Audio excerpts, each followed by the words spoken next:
Hello everyone, I am Jmulls of Jmulls Gaming, and let's mull over Bloodborne. Because where is it? And this has been a common point of conversation across a lot of gamers, and especially FromSoft players, myself included. Bloodborne is one of the most well-regarded entries in all of FromSoft, and one of the most beloved and cherished and remembered entries in the PS4, and when the PS5 came around, everyone pseudo-expected something to happen with Bloodborne because it was such a layup. Whether that would be a remaster or a remake or even simply a mere 60 FPS version for the PS5 to make use of all the new tech. And people, myself included, have been clamoring and requesting a PC port for Bloodborne for the longest time. But seemingly, this has all fallen on deaf ears over at Sony, who are the people that actually own the IP, not FromSoft, by the way, at least to my knowledge. Bloodborne has just kind of become Sony's neglected child, sitting by itself in the corner, becoming a well-respected masterpiece, seemingly in spite of the total and utter neglect that Sony has towards this gem of a game. And it actually blows my mind how this has been allowed to happen. Like I said, even a PS5 upgrade, simply for 60 FPS, let alone visual fidelity, would have been enough to draw and bring in a ton of hype to the game, but Sony has simply done nothing with it. If you believe the grapevine, maybe Sony has plans for it, but at this point, we always hear that they do, or that something's in the works for Bloodborne, and it never comes to be. So I'm firmly in the camp of, I'll believe anything when I actually see it. But even if we get something down the line, how has it taken this long, and then some change? That just boggles my mind. And it's another example of a seemingly obvious layup Sony could do that they just fumbled for no apparent reason. Now let's talk about the actual quality of the game because, well, I'm sure you've heard everyone clamoring for Bloodborne or talking and spamming forums and Twitter about Bloodborne, but maybe you're unfamiliar with the game, so what is Bloodborne? Well, it was a game made by FromSoft. Yeah, the Eldenring people. And Dark Souls people. And it is a very similar style of game, but has many key characteristics and unique distinctions, all solely of Bloodborne's unique identity. It's far more dark and macabre, and that's saying something! Set in like a fantasy version of Victorian England. Monsters roam the streets, and you as the hunter must navigate those avenues and those tight-knit corridors, slaying beasts and other hunters and people who have gone mad, all the like, with a cast of really interesting weapon design. And instead of bringing a shield, unless you want, the piece of crap wooden shield, you can bring, well, a gun. And there's a decent selection of guns that you can also use for parrying, which may be the most American mechanic ever, despite the fact this game is really inspired by England. So instead of using your shield to parry, when the enemy attacks, you just shoot them. It's not the hardest thing in the world, but it's super satisfying. And I think Bloodborne in a lot of ways is a masterpiece because of every working part working synergistically with one another to create a whole greater than the sum of its parts. The progression, the aesthetic progression, exploring these concepts of blood and madness. If I tell you to get the main ending, you have to eat up 3 umbilical cords that you may or may not find throughout the world, including one you get where if you can keep a woman alive to give birth in the latter half of the game, you can kill the child and get the umbilical cord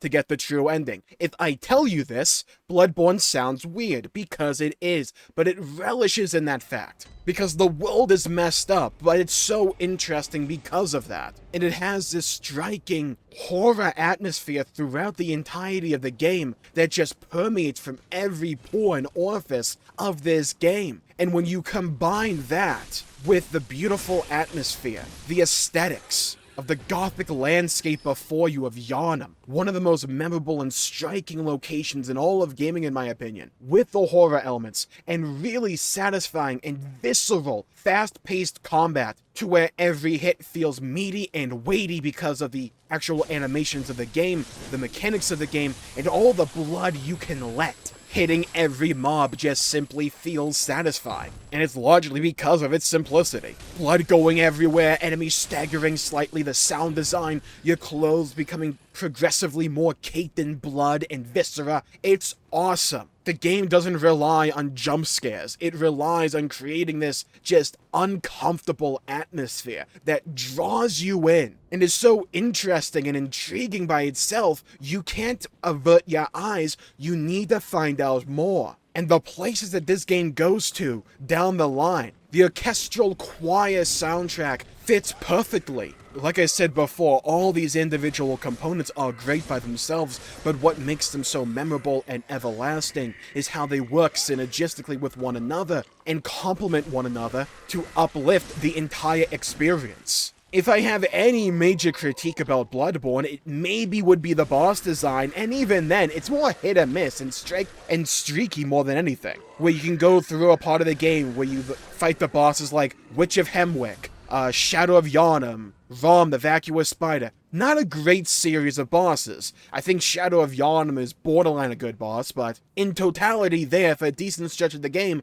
the boss is just kind of middling, if that makes sense. And I haven't beaten the game. I forgot to pre-emphasis this, by the way. This is a first impression series. But also a series where I just give my overall thoughts, because back in the day, one of the main reasons I wanted to get a PlayStation 4 was for Bloodborne. That atmosphere, that horror element, drew me in. And I loved the game when I first played it, and I got really far. I had beaten Rom the Vacuous Spider, I had been to Bergenworth. I think I did 1 or 2 bosses after that, and I sunk my teeth into the DLC as well. And I even beat Ludwig. And I think Living Failures, but don't quote me on that. And I loved the game. I wouldn't say that I was good at it back then, but I loved the game. And I decided to put it down back then, and I never finished it. Because of a very simple reason that brings us back to the overarching discussion for this video. I was expecting that when the PS5 came out, it would have a 60 FPS version. I'm someone who cares about FPS. Bloodborne is an amazing game, and I love the game to death, but it would be a better game at 60 FPS. And I decided, you know what, I can wait a bit. I can hold off, wait for 60 FPS version, wait for the inevitable PS5 upgrade, because it's such a layup that Sony could do, that it was basically set in stone, and it never came to be. And we're years into the console generation of the PS5. Borderline halfway there, if not even farther than halfway through the lifespan of the PS5, and we have not heard anything official about Bloodborne. And it blows me away, dude, because it's not like Bloodborne is the perfect game ever, right? But it's a really, really amazing experience. And I wouldn't even say that Bloodborne is hard or difficult per se. I wouldn't really say that about most of the FromSoft games. Okay, besides Sekiro. But yeah, Bloodborne can be challenging, but it's the atmosphere and just the fun of the combat that makes it memorable, not the difficulty, and that is the case with pretty much every FromSoft game. The joy comes not in the difficulty, but in the ways that you interface with the world and overcome these various challenges that FromSoft put in front of you. It's not a matter of, oh, this boss is too hard for me, I'm gonna turn it down to easy mode. You can go grind, you can get a better weapon, upgrade your weapon, change out your loadout. Do things in a way and interact and interface with the game to make yourself stronger, not the game weaker. And Bloodborne does a really good job of this, in my opinion. Yeah, it doesn't have as many different playstyles as, say, Dark Souls or Elden Ring. Doesn't need them, because the weapon variety in Bloodborne, in my opinion, is absolutely stellar. You don't have a lot of weapons like, say, Elden Ring, but each weapon feels like it plays completely differently, whether it comes into pacing, or even how you hold the weapon, or how the weapon operates. What kind of sweeping attacks do you get? Are you poking them? Are you slashing them horizontally, vertically? What kind of attacks do you get? The trick attacks are a great way to emphasize this. See, you have 2 modes to hold any of these weapons, or at least most of them. This doesn't apply to every weapon, but for the sake of brevity, let's say it's 1-hand or 2-hand. 2-hand attacks technically tend to be, well, harder hitting, but a little bit slower. But maybe they can stagger an enemy more consistently than, say, just light attacks. Or your 1-handed attacks, which may be, well, quicker, but maybe don't stagger as much. But you have a special kind of attack in Bloodborne, a trick attack, where if you attack while you're swapping modes from 1-hand to 2-hand or 2-hand to 1-hand, you do a special kind of attack to transition yourself from one mode to the other. These can be extremely powerful, and funnily enough, one of the best weapons in the entire game is the Saw Cleaver, which is one of your starter weapons, because the weapon's trick attacks are so powerful, because they're so fast and they do so much damage. And remember how I said that one-hand and two-hand is more of a shorthand here, and not necessarily representative of every weapon, because, well, yeah, saw cleaver. The saw cleaver thing is, do you want the blade pointing outwards or just closer to you? You still use your gun in both forms, it just changes the type of weapon and the length of the weapon, though it's not technically a two-handed weapon there. But, or you can get to the DLC and unlock a mace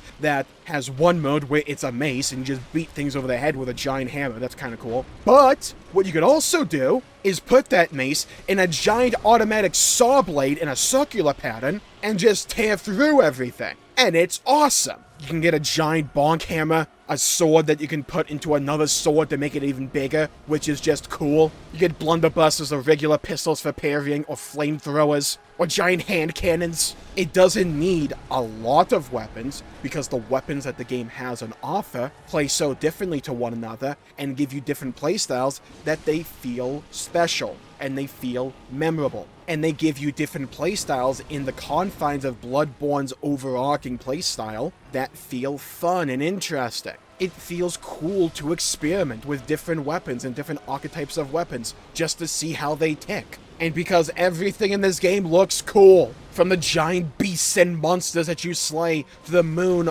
hanging over everything, to fighting your fellow hunters in these awesome 1v1 duels. The way that the game utilizes level design in such a fun and interesting way is everlasting in my opinion. One of my favorite sections is where there's a clock tower, or bell tower, whatever, and on the top of it is a hunter operating a minigun, or chain gun, whatever you want to call it. And as you progress through this little section of the level, he will periodically open fire on you if he can see you. So you have to constantly duck behind cover and fight monsters in such a way to where you don't get lit up like a Christmas tree or the 4th of July. And eventually, you find your way to where he is and you climb all the way up there, and he can be a tough SOB to take down. Or you're like me and you fight him in such a way where he accidentally falls off the clock tower to his death. That was a funny stream moment. And this is the thing I'm learning and just realizing about Bloodborne when I'm coming back to it. This second playthrough where I just want to beat the game in totality because I've largely lost faith in Sony to do anything in the near future. And I just want to beat Bloodborne.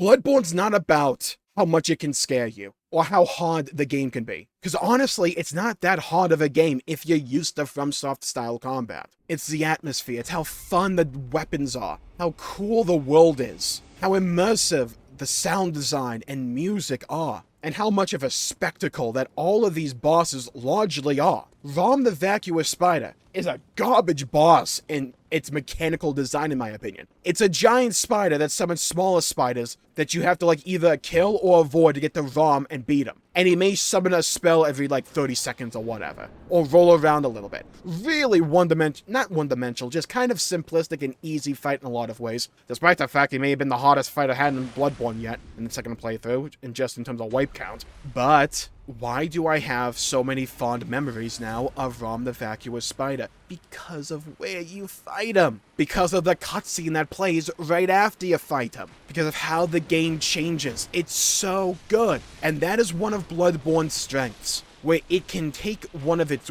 weakest moments and turn it into one of the most memorable scenes in the game. Because if one aspect of the series falters, or one aspect of the experience falters at any given time, all the other pieces work overtime to lift it all up. Bloodborne is a super fun game, and there's reasons that some of the most popular Souls-like games, or a game that came out recently, Lies of P, is styled after Bloodborne, because people crave this game. I crave this game, but for some reason, it just feels time and time again as if Sony hates money. Because I can't think of another reason why they wouldn't do anything here. And maybe it's because they closed down Japan's studio. Maybe it's because they're really focused in on these cinematic narrative experiences, which, let's be fair here, Bloodborne's not. But it just seems like such an easy layup, and I just want to see Bloodborne done right again. I don't even need a remaster. Sure, the visuals look a little bit dated now, but the game is still beautiful, because strong art design is everlasting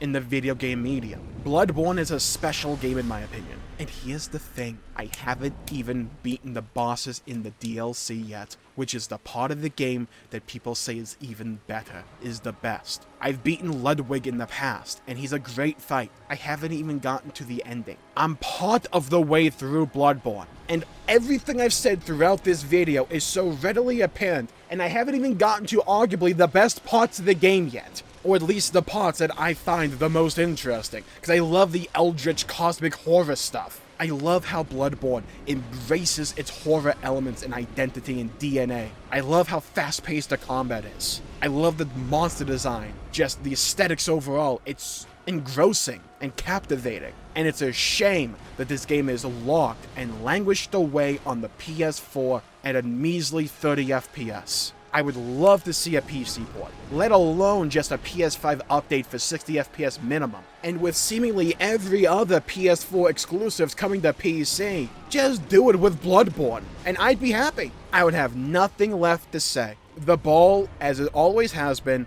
is in Sony's court. Hopefully one day we wake up from this nightmarish dream and Sony will finally do something with Bloodborne after this long night of absolute nothing. Maybe it was all a reference to Bloodborne all along, but I think we've mulled over Bloodborne long enough for one of these days. So I'm gonna go, because I really want to get this stream so I can play. I'm fighting Ludwig soon, yeah? I got my Wugugugulax, whatever it's called, and and I'm ready to go rip and tear until it is done. Because we are born of the blood, made men by the blood, undone by the blood. And with that, I'll call the video there for the day. Thank you all for tuning in. My pleasure for making the video. If you enjoyed it, please leave a like and subscribe. It really helps the channel out and helps support future content, and I greatly appreciate it. Stay safe, have a great day, go play some video games if you can, and as always, I'll see you all next time. Bye bye everybody, until we meet again.